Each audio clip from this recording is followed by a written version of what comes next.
আসসালামু আলাইকুম এভরিওয়ান। আমি কথা বলছি অল্প সময়ের গল্প চ্যানেল থেকে।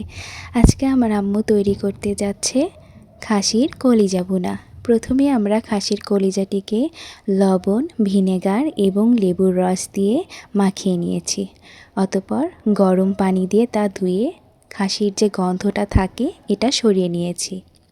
এ পর্যায়ে আমরা একটি প্যানে তেল এবং কুচি করে রাখা পেঁয়াজ দিয়ে বেরেস্তা করে নিব।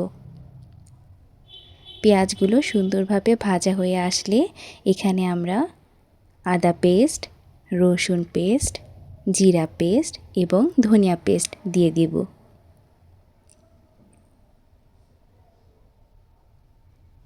এবার স্বাদমতো গরম মশলার পেস্ট দিয়ে দিব। আগে থেকে করে রেখেছিলাম আমি গরম মশলার পেস্ট। এবার স্বাদমতো হলুদ এবং স্বাদমতো মরিচের গুঁড়া দিয়ে দিব। স্বাদমতো লবণ এবং তেজপাতাও দিয়ে দিব। সবগুলো উপকরণ দেওয়া হয়ে গেলে আমাদের মশলাটা আমরা সুন্দরভাবে কষিয়ে নিব। যখন মশলা থেকে তেল ছেড়ে লাল বর্ণ ধারণ করবে আমাদের প্রসেসিং করা কলিজাগুলো এখানে দিয়ে দিব।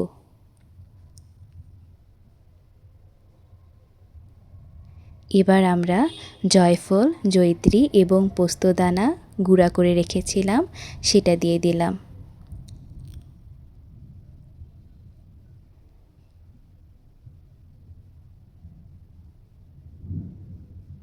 সুন্দরভাবে খাসির কলিজাটি ভুনা করা হচ্ছে।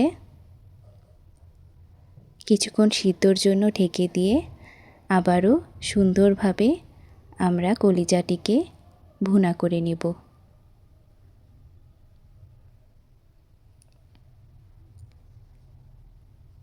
কষানো হয়ে গেলে শেষ পর্যায়ে আমরা কাঁচামরিচ এবং বেরেস্তা দিয়ে দেব, যা আমরা আগে থেকেই করে রেখেছিলাম। হয়ে এসেছে আমাদের কলিজা ভুনা। দেখতে পাচ্ছেন খুব সুন্দর কালার এসেছে এবং খেতেও খুব মজা হয়েছিল। আপনারা চাইলে এইভাবে খাসির কলিজা ভুনা বাসায় রান্না করে ট্রাই করে দেখতে পারেন এবং কেমন হয়েছে খেতে আমাকে অবশ্যই কমেন্ট বক্সে জানিয়ে দেবেন। আমার ভিডিও এবং আমার আম্মুর রান্না করা কলিজা আপনাদের যদি ভালো লেগে থাকে তবে লাইক, কমেন্ট এবং সাবস্ক্রাইব করে দিবেন। আল্লাহ হাফেজ।